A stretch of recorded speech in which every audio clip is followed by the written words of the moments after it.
Hello बच्चों, कैसे हैं आप लोग। मैं हूं Nisha Jain. Welcome to my channel college master classes. आज हम कॉरपोरेट गवर्नेंस के बारे में बात करेंगे। ये एक ऐसी सिस्टम है जो किसी भी कंपनी को इफ़ेक्टिवली चलाने और रन करने के लिए मदद करती है। इसका मेन फोकस होता है ट्रांसपेरेंसी, अकाउंटेबिलिटी और एथिकल प्रैक्टिसेस इंश्योर करना, ताकि कंपनी का शेयर होल्डर्स, एम्प्लॉयज़ और बाकी स्टेक होल्डर्स के इंटरेस्ट सिक्योर रहे। तो हम समझते जाते हैं एक एक करके। सबसे पहले कॉरपोरेट गवर्नेंस क्या होता है। तो कॉरपोरेट गवर्नेंस, जैसा कि हमने देखा, ये एक सिस्टम ऑफ रूल्स है, प्रैक्टिसेस है, प्रोसेसेस है by which company is directed and control, जिसे कंपनी डायरेक्ट और कंट्रोल करती है। It ensures accountability, fairness, transparency. ये कंपनी में देखता है कि कंपनी में सब काम सही से हो रहा है ना, सब काम फेयरनेस से हो रहा है, सब काम ट्रांसपेरेंसी से हो रहा है। In a company's relationship with its stakeholders का, शेयर होल्डर्स का, कस्टमर्स का, एम्प्लॉयज़ का, गवर्नमेंट का, इन सब का इंटरेस्ट तो सिक्योर है ना। तो ये सब चीज़ें ये देखता है कॉरपोरेट गवर्नेंस। अब मीनिंग ऑफ कॉरपोरेट गवर्नेंस के बारे में समझेंगे। Corporate governance is a framework that defines how a company makes decisions, maintain ethical conduct. It ensures that the interests of all stakeholders are balanced and protected. Corporate governance का मतलब है कि एक ऐसा सिस्टम का होना जो इंश्योर करे कि कंपनी सही तरीके से चल रही है, एथिकल प्रैक्टिसेस को फॉलो कर रही है और स्टेक होल्डर्स का इंटरेस्ट जो है वो प्रोटेक्ट किया जा रहा है या नहीं किया जा रहा है। तो ये सब कॉरपोरेट गवर्नेंस देखती है।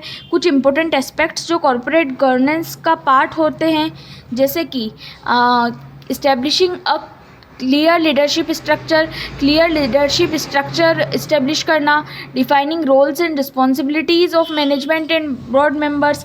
जैसे लीडरशिप स्ट्रक्चर में अगर हम देखें तो कंपनी के मैनेजमेंट और बोर्ड मेंबर्स के रोल्स और रिस्पॉन्सिबिलिटी क्लियरली डिफाइन होना।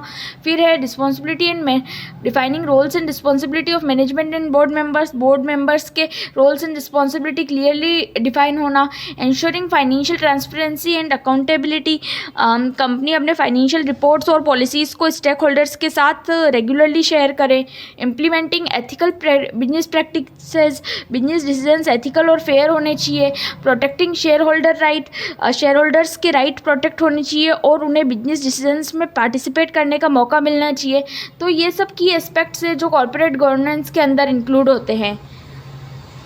आगे हम समझते हैं principles of corporate governance. Corporate governance के कुछ इंपॉर्टेंट प्रिंसिपल्स होते हैं जो एक कंपनी को सक्सेसफुल और ट्रस्टवर्थी बनाता है। Corporate governance is built on several key principles that help maintaining trust, जिससे ट्रस्ट बढ़ सके पब्लिक का, integrity within an organization trustworthy बना सके। The major principles include. तो मेजर प्रिंसिपल्स क्या क्या है। सबसे पहला है transparency. Companies must provide clear and accurate financial and operational information. Company को अपनी फाइनेंशियल और ऑपरेशनल इन्फॉर्मेशन क्लियर और एक्यूरेट तरीके से डिस्क्लोज करनी चाहिए। Regular disclose on financial reports, policies and decision necessary.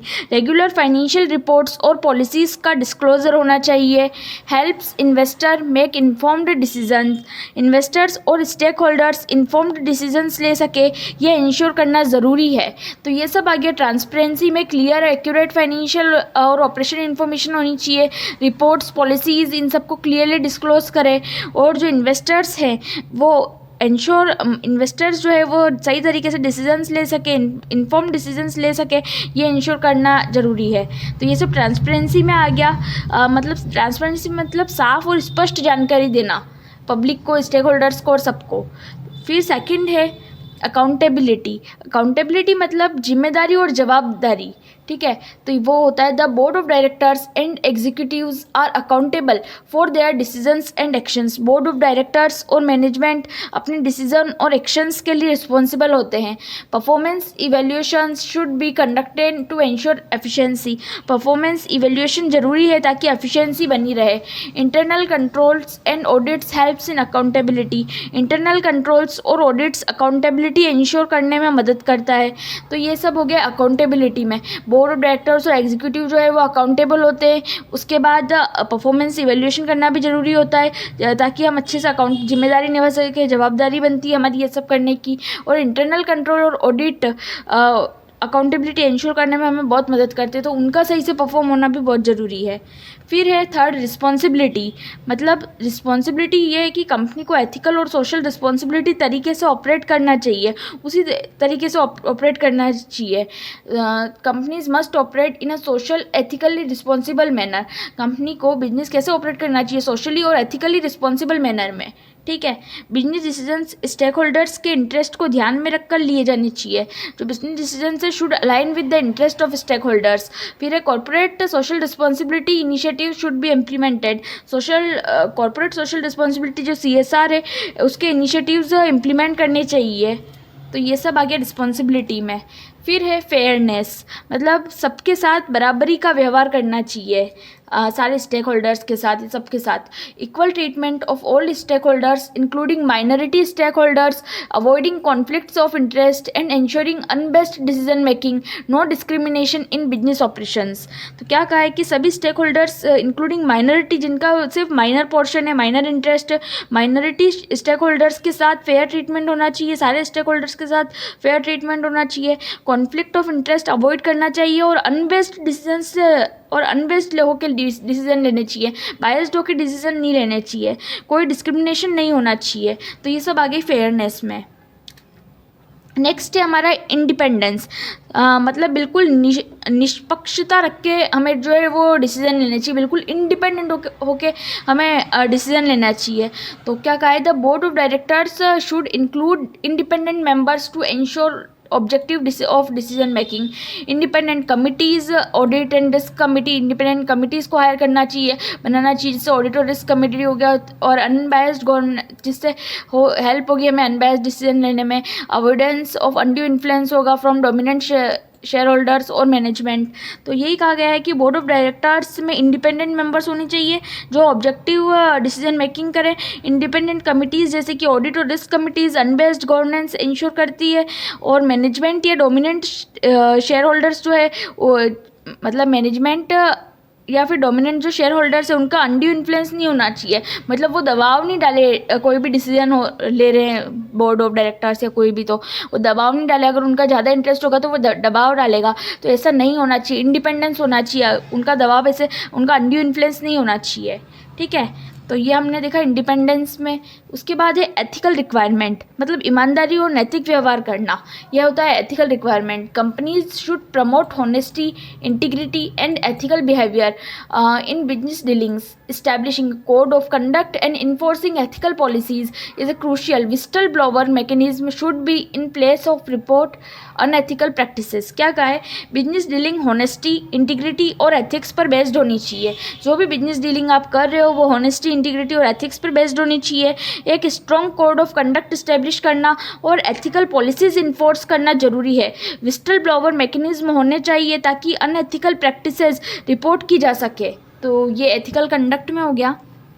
फिर है रिस्क मैनेजमेंट, जोखिम का समाधान, मतलब रिस्क मैनेजमेंट आप कैसे करेंगे। Identify and mitigating financial, operational and reputational risk. सबसे पहले ये कहा है कि फाइनेंशियल, ऑपरेशनल और रेपुटेशनल रिस्क को पहचानना और उन्हें मिटिगेट करना, उनका सामना करना ज़रूरी है। Regular assessment of risk management policies, risk management policies का रेगुलर असेसमेंट होना चाहिए। फिर है implementing strategies to handle crisis effectively, implementing strategies to handle crisis effectively, मतलब क्राइसिस मैनेजमेंट स्ट्रेटजीज इंप्लीमेंट करनी चाहिए। अगर कुछ भी ऐसा हो जाए, क्राइसिस हो जाए, तो क्राइसिस मैनेजमेंट स्ट्रेटजीज बनी हुई होनी चाहिए और उनको इंप्लीमेंट करना चाहिए। तो ये हो गया रिस्क मैनेजमेंट में, आइडेंटिफाई करें, मिटिगेट करें, टॉलरेट करें और उनका अच्छे से सामना करें। रिस्क मैनेजमेंट में यही होता है। फिर है स्टेक होल्डर्स इंगेजमेंट, सभी लोगों की भागीदारी, मतलब स्टेक होल्डर्स सभी लोगों को आप कैसे इंक्लूड करेंगे। तो मेंटेनिंग ओपन कम्युनिकेशन रखें विद शेयर होल्डर्स से, एम्प्लॉइज से, कस्टमर्स से एंड रेगुलेटर्स से।